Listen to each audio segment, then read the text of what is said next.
Greetings, and let's look at some golden rule passages in the Confucian Analects. There's maybe just 3 passages we want to look at. I can't promise I won't remember something else, but definitely we'll look at least 3. Here's the photo I've selected for the lower right-hand corner of the screen.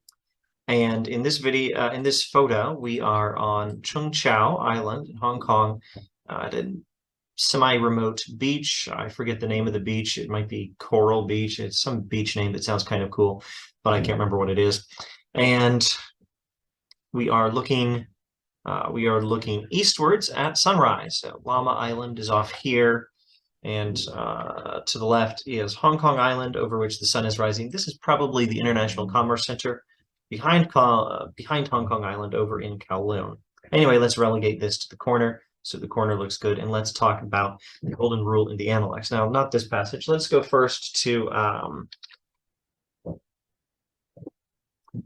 let's see, I think this is Book 5, Section 11, Chapter 11, Verse 11. Zigong said, "What I do not wish men to do to me, I also wish not to do to men." The master said, "See, you have not attained to that." So, seems pretty straightforward. Confucius follower Zigong says, the negative golden rule is my standard, my goal in life. And Confucius, that's the master there, observes it is not attained to that standard. So it is criticism.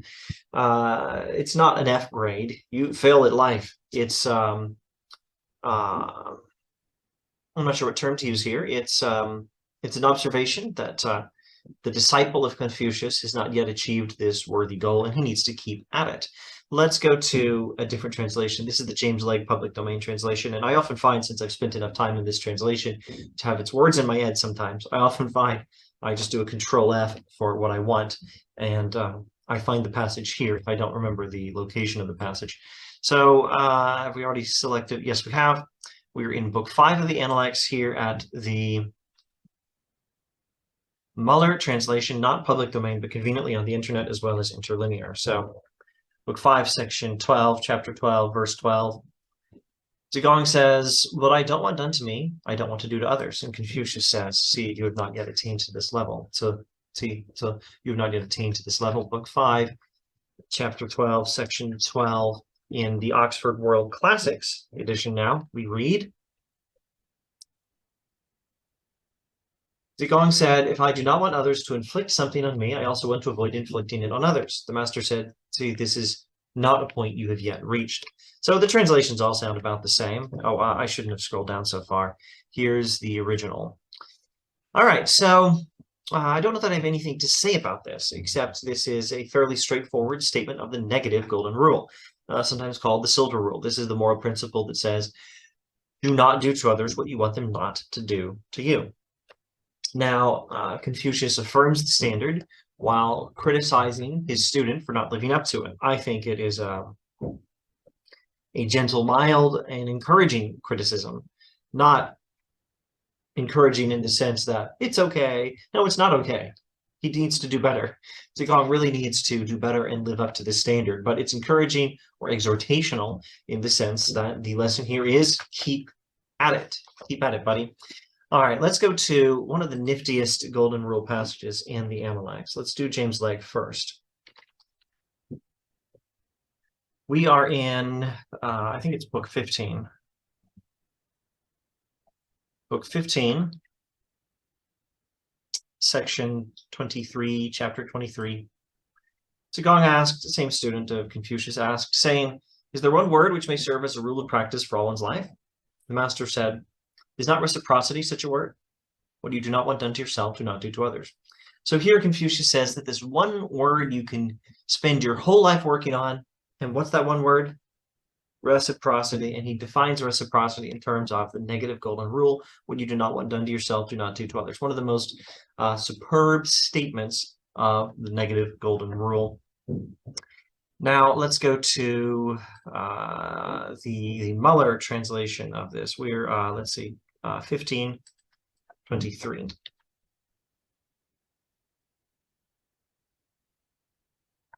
And sometimes you do find these slight differences in the numbering.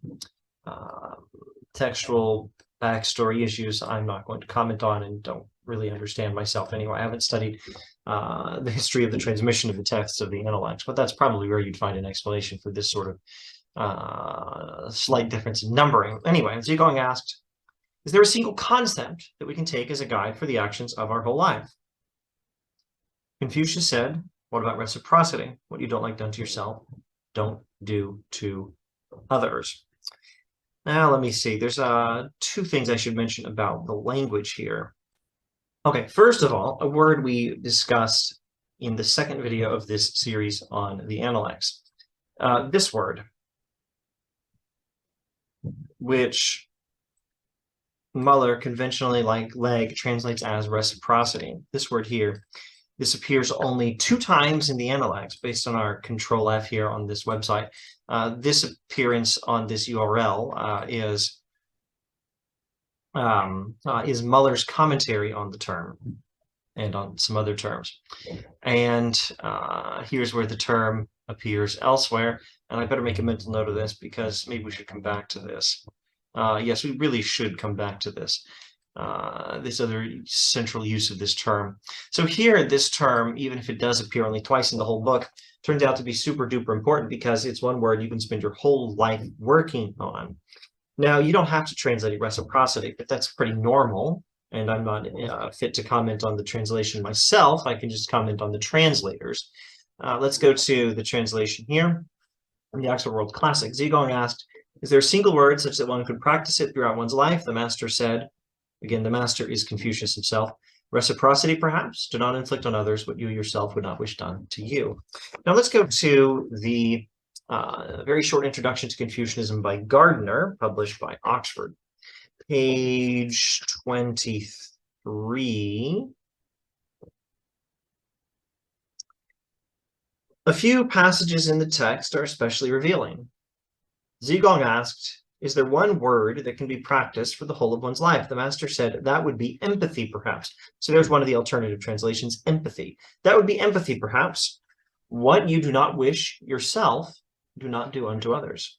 And then Gardner continues, true goodness lies in the direction of empathetic behavior. In dealing with others, we are obliged to treat them as we ourselves would wish to be treated. Notice that Gardner has suddenly slipped over from the negative golden rule into the positive golden rule. Do not do to others what you want them not to do to you, negative golden rule. Do to others as you want them to do to you, positive golden rule. True goodness lies in the direction of empathetic behavior. In dealing with others, we are obliged to treat them as we ourselves would wish to be treated. We need to put ourselves in their place to plumb our own feelings in order to judge the feelings of others. This is Confucian empathy. True goodness is realized when these feelings of empathy are successfully extended to others, when they are actualized in our relations with others. The way of our master. Now, I've been reading Gardner using his own words here. Now he's quoting from the text again. I believe this is his own translation. The way of our master is being true to oneself and empathetic toward others, nothing more. So now let's search for the same word again. And then we really need to come back to this passage. And I need to clarify 2 things if I can. The word I wanted to search for again was this one we often translate as reciprocity. Gardner suggests empathy. Let's go to this book 4, section 15 passage. I don't think I'll read this in all the translations, but I'll check. We just read Gardner. Let's check 4:15. Let's check Oxford World Classics. The master said, San, by one single thread, Shan San, by one single thread is my way bound together. Master Zheng said, yes. When the master went out, the disciples asked, what did he mean? Master Zhang said, our master's way simply consists of loyalty and reciprocity. Now reading the Muller translation. The master said, Shan, my way is penetrated by a single thread. Zhangzi asked, or Master Zheng said, Master Zheng said, yes. When the master left, some disciples asked what he meant. Zhengzi, Master Zheng said, our master's way is to be loyal and have a sense of reciprocity, and that's it. So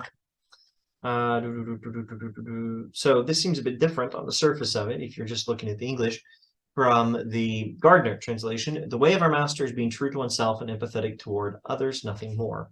So let me see how many things I can clarify. There's actually a lot. Okay, first, When Gardner slipped over from talking about the negative golden rule at the top of page 24, true goodness lies in the direction of empathetic behavior, commenting on book 15, section 24, the one word reciprocity or empathy you can practice for your whole life. When Gardner slipped over from talking about the negative golden rule, do not do to others as you want them not to do to you, to talking about the positive golden rule, in dealing with others, we're obliged to treat them as we ourselves would wish to be treated. Was he making a mistake? I say no, no mistake at all. The negative golden rule and the positive golden rule are connected.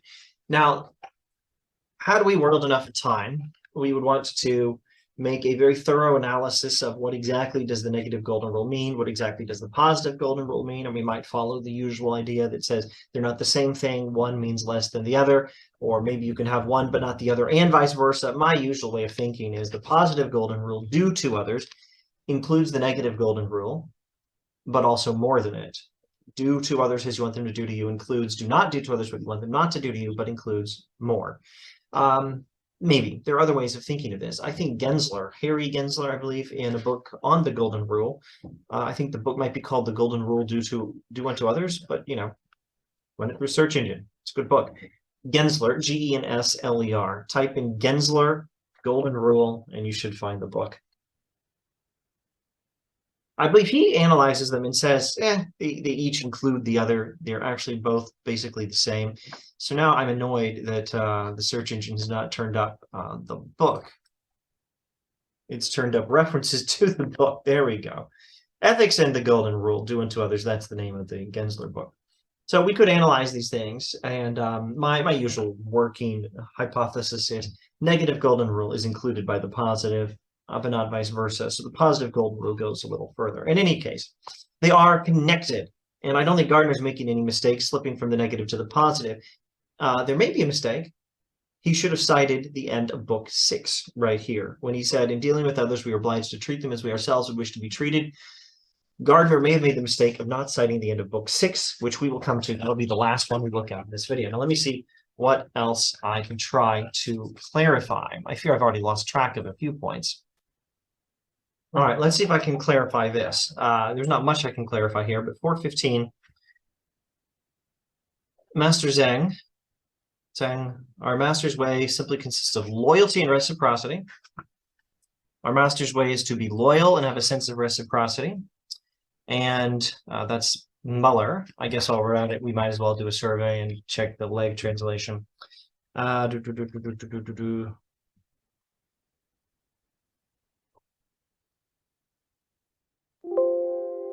Oh, that's annoying. I thought I could find it with a quick Control F. Okay, so we're in book 4, section 15.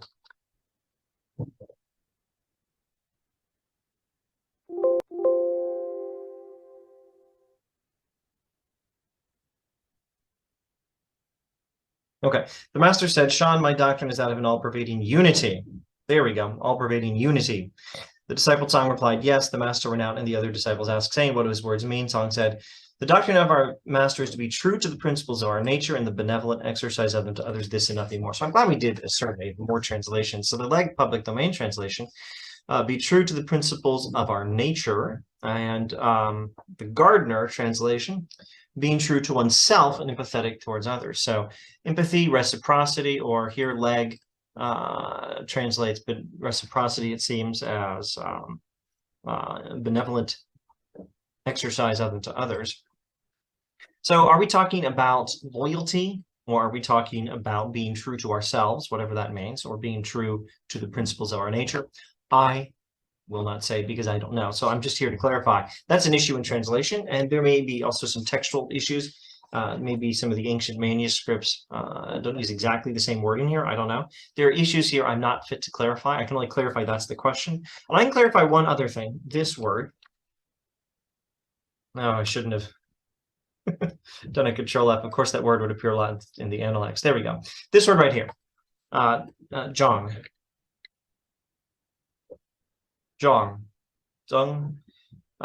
This word means loyalty. Can also be translated along these other lines, conscientiousness, doing one's best for. This word is used here, and that's the word that some of the translators translate as loyal.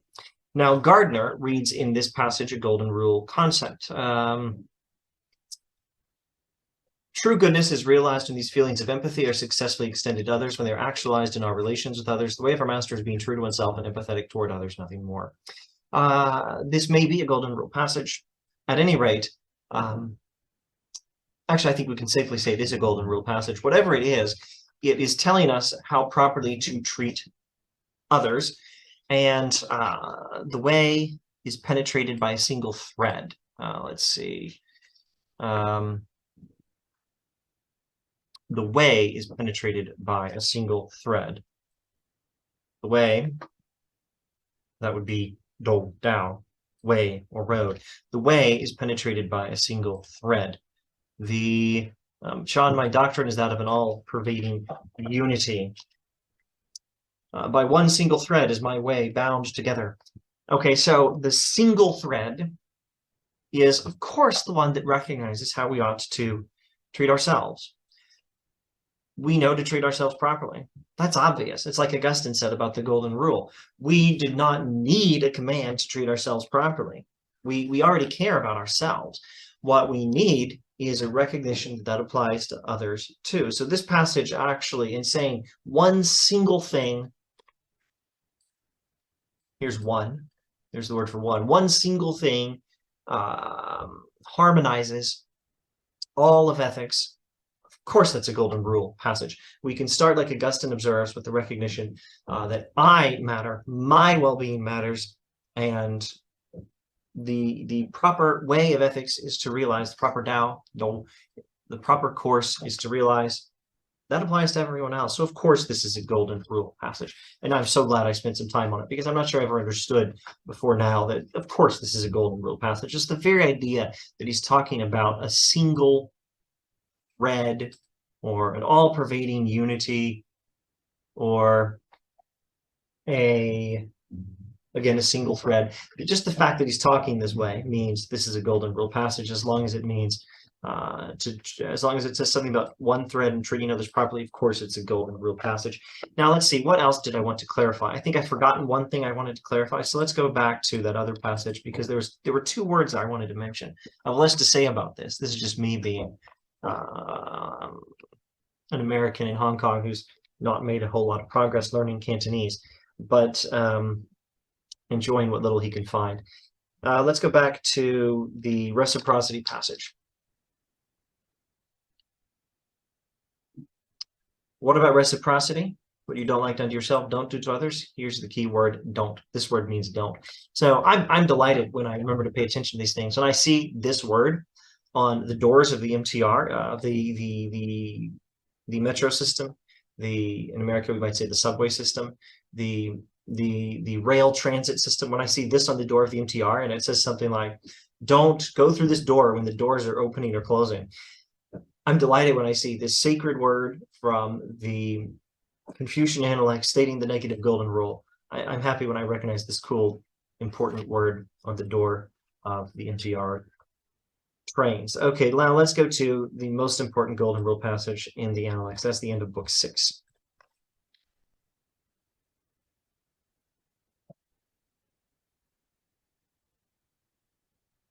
Zigong asks Confucius about a person who extensively confers benefits on the people, is able to help everyone.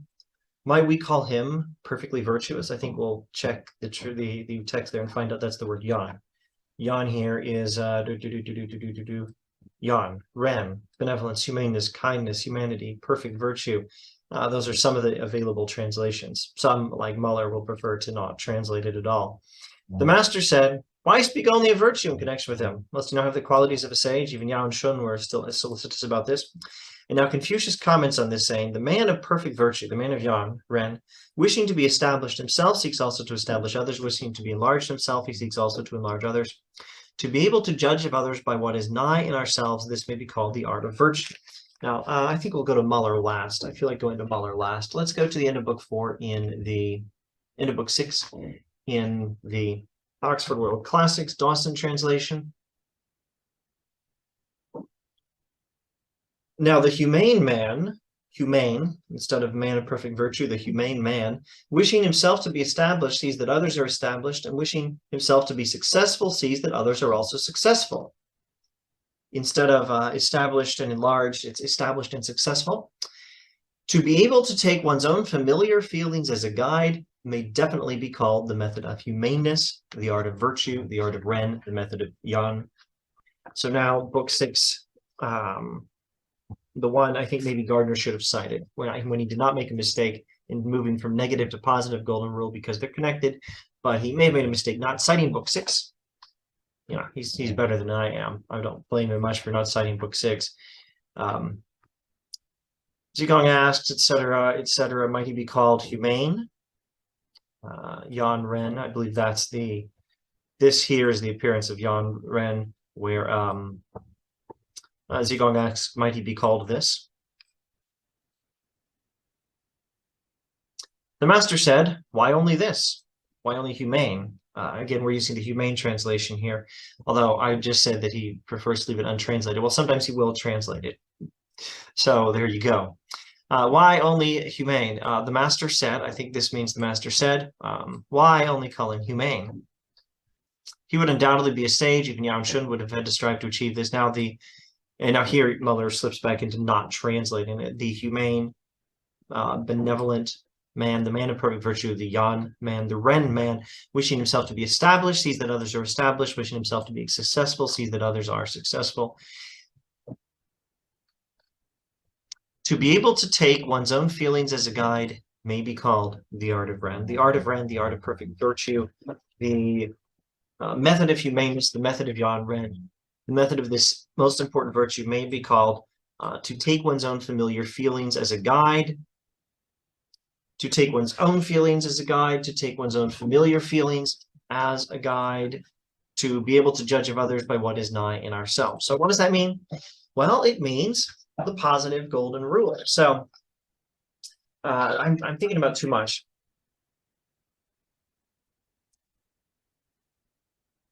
Let me jot down one thing I don't want to forget, because there's another commentary on the golden rule of Confucianism I want to pull out, and I should have it over here. And what do I need to clarify about this passage? What was I going to say? Oh, yes, the story that people tell about the golden rule that needs to be corrected. I need to correct that story. So let me first paraphrase this passage, and then tell the story and correct the story. And then maybe I'll find that one other passage, one other scholar I wanted to mention, and then maybe I'll quit this video. All right, so how do we paraphrase this? The Ren man, wishing himself to be established, sees that others are established, wishing himself to be successful, sees that others are successful. To be able to take one's own feelings as a guide may be called the art of Ren. The art of humanity, benevolence, kindness, Ren, Yan, perfect virtue, the method of humaneness, the method of Ren, Yan, the method of perfect virtue may be called taking your own feelings as a guide. Take your own familiar feelings as a guide. Judge of others by what is nigh in ourselves. That means we already know something about what is right with respect to ourselves. Again, like Augustine says, like Kant also says when talking about these things, we already know something about what is right with respect to ourselves. And we need to use that as a guide in knowing how to treat others. That's the golden rule. In other words, this is very much a golden rule passage, and it's a positive golden rule passage. If you rewind just one sentence, you find a statement which has the structure of a positive golden rule. Do to others as you want them to do to yourself, with respect specifically to establishment and success. But then the next statement says, with respect to everything, use your own knowledge of what is right with respect to you as a guide in knowing how to treat others. I wouldn't know how to state the golden rule better than this. Maybe I can know how to state it more clearly, more explicitly than this, like when Jesus says, do to others as you want them to do to you. But this is a beautiful statement of the golden rule. Let me maybe clarify one thing. You can find golden rule jokes on the internet. Google Dilbert golden rule, and you'll probably find a Dilbert golden rule. Because I'm never clear on copyright issues and I tend to be pretty cautious when I have the mental capacity to remember to even think about it, I'm not going to share anything. But what this search engine is turning up here probably involves a Sunday panel of Dilbert talking to the boss about the golden rule. And the boss says, you know, because the pointy-haired boss in Dilbert is an idiot and he's just a manager who doesn't know anything, but he's picked up on the golden rule as a management idea. For him, it's just a management fad. And he's like, we can do better in business if we practice the golden rule. And Dilbert refutes the boss because the boss isn't thinking and says, oh yeah, do to others as you want them to do to you. Well, I can prove you're an idiot, boss. Dilbert basically says, not quite that explicitly. Dilbert says to the boss, would you like it if someone handed you $100? And boss says yes. So Dilbert says, well then, give me $100 or admit that you're a hypocrite, admit that your philosophy is stupid. And of course, the boss's philosophy is stupid because the golden rule doesn't mean do to others as you want them to do to you in every respect. You're not supposed to think about it stupidly. Neither Confucius nor Jesus nor anyone else wants us to think about it stupidly. Confucius here is giving us a good clue as to how to think about it properly. Judge of others by what is nigh in ourselves. Use our own feelings as a guide in the treatment of others. Do what is right with respect to you and with respect to all people. And if there's ever any ambiguity, or if you need a reminder to not be a selfish jerk, use your own knowledge of how you should be treated properly as a guide in how to treat others properly. It doesn't mean in all things mindlessly do to others as you want them to do to you. I love myself. I give myself tea. I give myself cookies. I pour tea into my own mouth because I love myself. So if I should love my neighbor as myself and do to others as I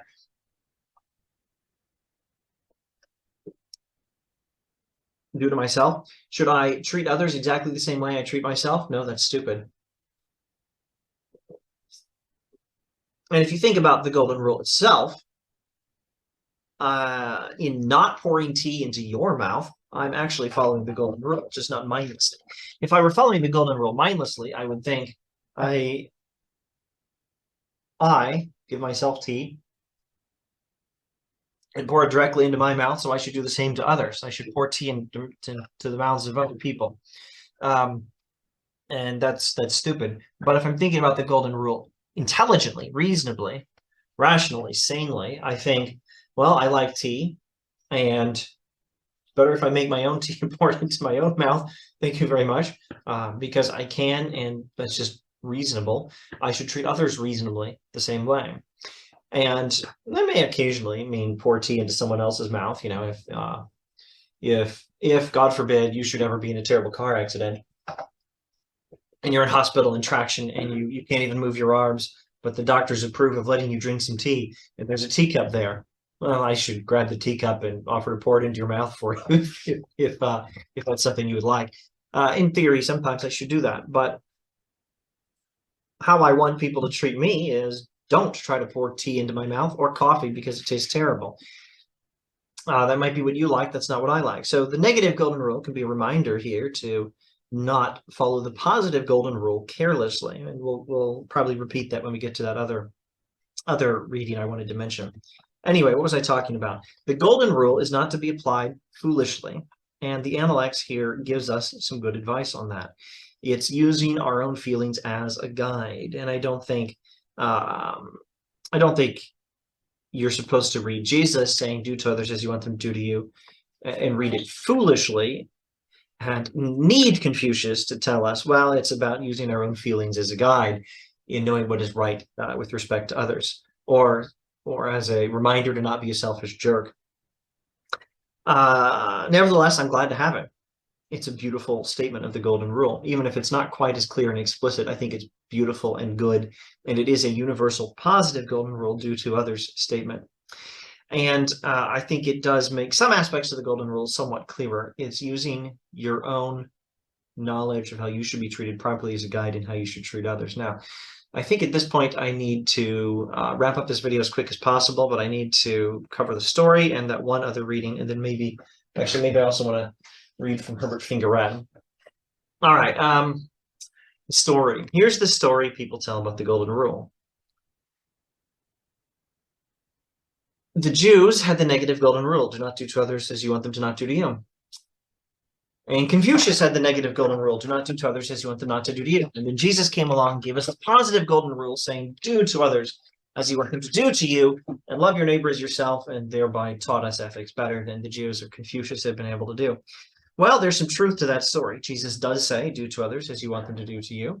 Jesus does say, love your neighbor as yourself, meaning love your neighbor as you love yourself. And Jesus does say that, and the Jews did have the negative golden rule. I don't want to mix up Rabbi Hillel and Rabbi Shammai and Hillel. I think those are the names. I don't want to mix them up. I think it was Hillel. Rabbi Hillel had given the negative golden rule, do not do to others as you want them not to do to you, as a summary of the Torah not long before Jesus. And I think you might find the negative golden rule stated also in the Apocrypha, or the Deuterocanon, as the Catholics call it, the Book of Tobit, maybe. Don't quote me on that, but, check it on the internet if you haven't read the text yourself. The Apocrypha is great reading. You should all read it. So the Jews had the negative golden rule. Confucius has the negative golden rule. We saw that in the Reciprocity passage, in the "well, buddy, you haven't attained to that yet" passage, where Confucius gently encourages Zigong to keep at it. And it's true that Jesus gives us the positive. What's not true is that the Jews never had the negative. What's not true is that the Jews never had the positive golden rule, because love your neighbor as yourself, when Jesus says that, he's quoting from the Torah. It's Leviticus chapter 19, verse 18. So love your neighbor as yourself, in its first appearance, probably in all human history, is Leviticus chapter 19, verse 18. At least that formulation of the golden rule is original to, I think, the Torah, Leviticus chapter 19, verse 18. When Jesus says, love your neighbors yourself, he's quoting from the Torah. And when I think 3 of the gospel writers, 3 of 4 in the New Testament, quote Jesus saying this, they're quoting him quoting the Torah. And then when I think Paul and James both say, love your neighbors yourself, of course, they're quoting Jesus quoting the Torah. So the Jews had the positive golden rule for sure. Or if you want to make distinctions between the rules, you can say love your neighbor as yourself is maybe the strongest version of the golden rule, even stronger than do to others as you want them to do to you, as a guy on Ricochet. Never mind. I won't give an illustration. I'm not sure if I could find the right URL. I know a guy on Ricochet, a Jew, who explains that do to others as you want them to do to you is not the strongest statement, because if you want others to just do nothing to you and leave you alone, then you could follow that rule and never do anything to help anyone, and that's not good enough. Love your neighbor as yourself doesn't give you the option of just trying to live a solitary life. I think probably do to others as you want them to do to you, if we think about it the way we're supposed to think about it, probably means the same thing as love your neighbors yourself, and I think that's what Jesus meant. So I don't quite agree with that guy on the internet on ricochet.com, but whatever, I don't even care. Classify them as different statements if you like. They're all connected, and they're all true. Let's see, what else? Oh yes, correcting the story. It's true that Confucius has the negative golden rule. Book 6 tells us he also has the positive golden rule. Let me quote Herbert Fingeret, and then that one other thing, and then I'll finally end this video. Fingeret here is actually talking about Lai, ritual or rite, politeness, ceremony, about this particular virtue of Confucianism. The image of holy rite as a metaphor, page 16, Confucius, The Secular is Sacred by Herbert Fingeret. The image of holy rite, R-I-T-E, as a metaphor of human existence brings foremost to our attention the dimension of the holy in man's existence. There are several dimensions of holy rite which culminate in its holiness.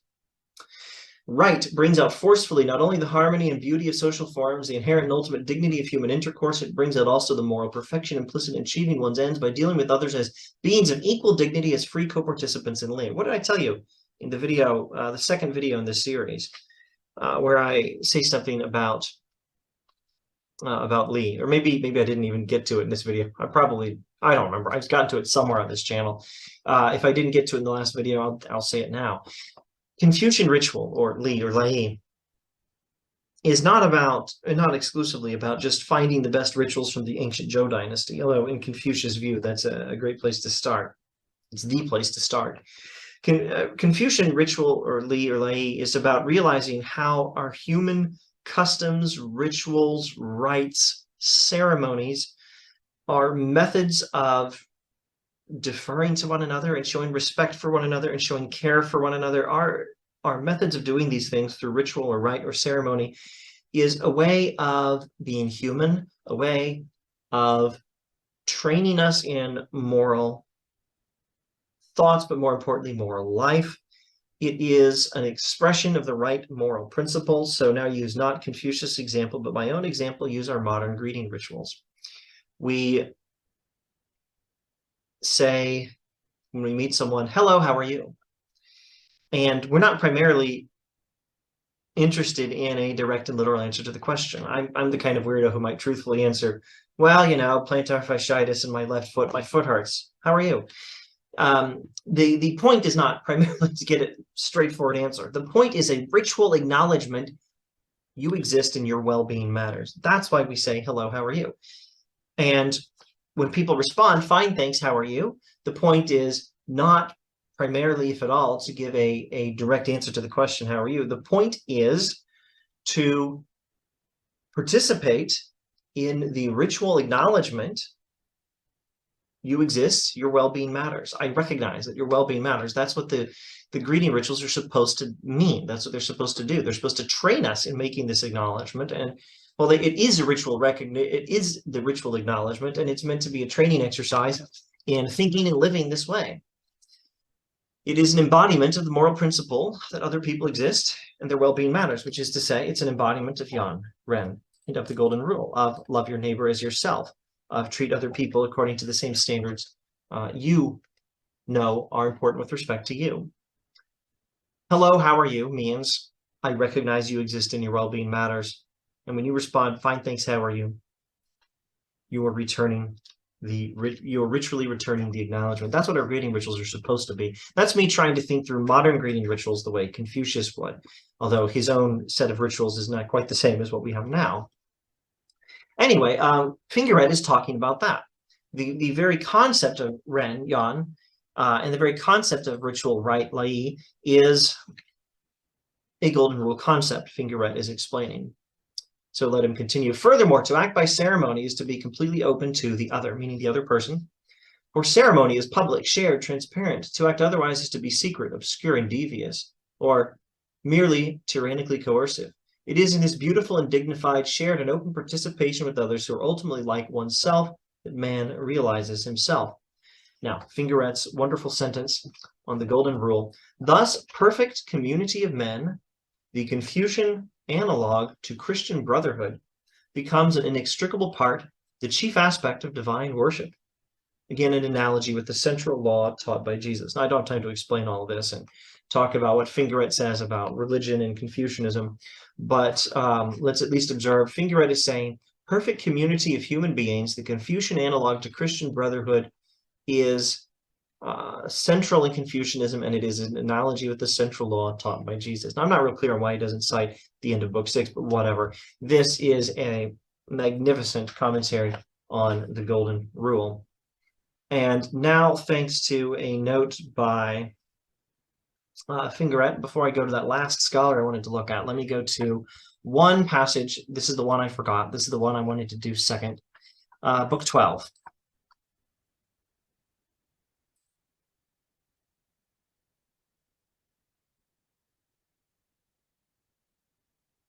Book 12, section 2. There is one other statement of the negative golden rule. Not Zigong, a different follower. What you don't want done to yourself, don't do to others. So there you go. There's one more statement of the negative golden rule. And I believe we will also find that nifty word don't I like finding in the Analects. Now let's go to one more scholar commenting on the golden rule in Confucianism. All right, now this is Du Ming.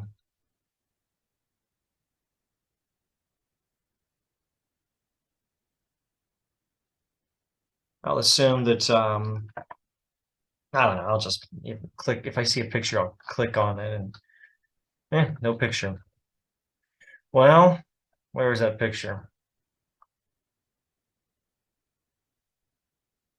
Wait a minute. Did I just see a .net?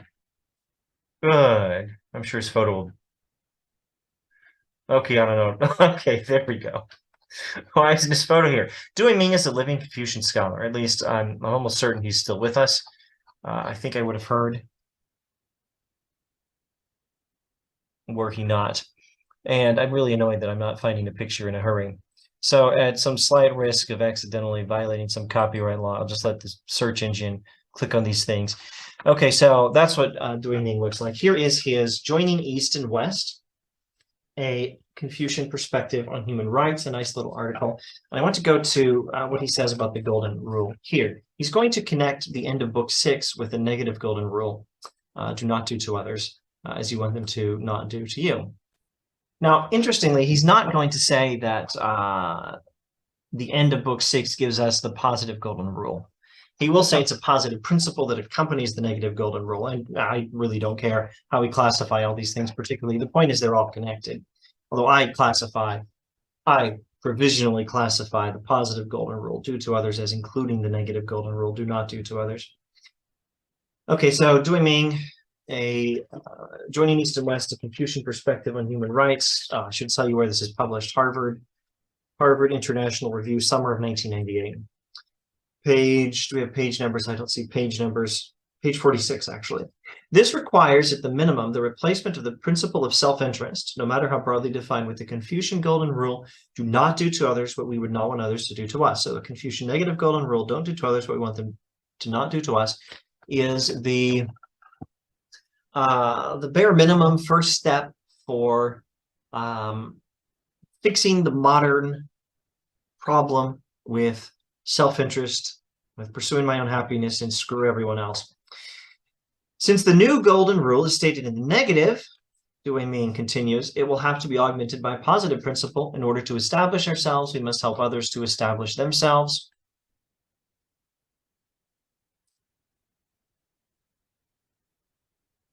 This sentence, Dui Ming's own translation.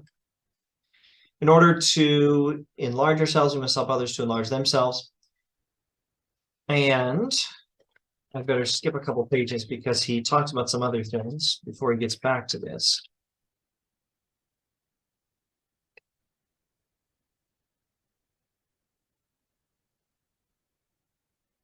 Here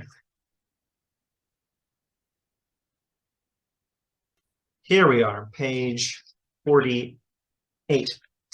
The Confucian way for human survival and human flourishing, then, is predicated on the two basic ethical principles already mentioned. Do not do unto others what we would not want others to do unto us. This is a principle of considerateness, a principle of reciprocity. The reason that it is stated in the negative is based on the belief that what is best for me may not be best for my neighbor, etc. The second principle is duty consciousness. It is a manifestation of the ethic of responsibility. In order to establish ourselves, we must help others to establish themselves. In order to enlarge ourselves, we must help others to enlarge themselves. This is not simply altruism. It is not that because I have a great deal of surplus energy or extra resources available, I might as well share with others. Rather, as I am a center of relationships, my own human flourishing necessitates that I involve myself in the spirit of empathy, to be sure, in the affairs of others. The word help, added in the English translation, directs toward not only the others, but ourselves as well. For in the literal sense, the Chinese text simply denotes desiring to establish ourselves, or myself, we or I, establish others. All right, so I will close there with the observation that Dui Ming is explaining that the Confucian pairing of the negative golden rule and then this positive statement from the end of book 6 is based on a particular theory of human nature. Humanity is not, as we say, an island. We are not disconnected atoms. We are, what did he say? I'm a center of relationships, or a network of relationships. That's what a human being is. And so there's no division between what we might now refer to as altruism and egoism, between self-interest and interests of others. No, the two converge. Morality, if you understand morality as what requires me to work for the good of others, is also in my self-interest. There's really no separation. If we understand ourselves properly, then maybe we'll understand self-interest properly. And if we understand self-interest properly, we'll understand that the good of others and the good of ourselves are really ultimately the same thing. Okay. That's quite enough of me talking about the golden rule in the Analects. See you next time, some other Analects-y topic. See you then. Analects-y, Analectish, Analecty. See you then. Thanks for watching.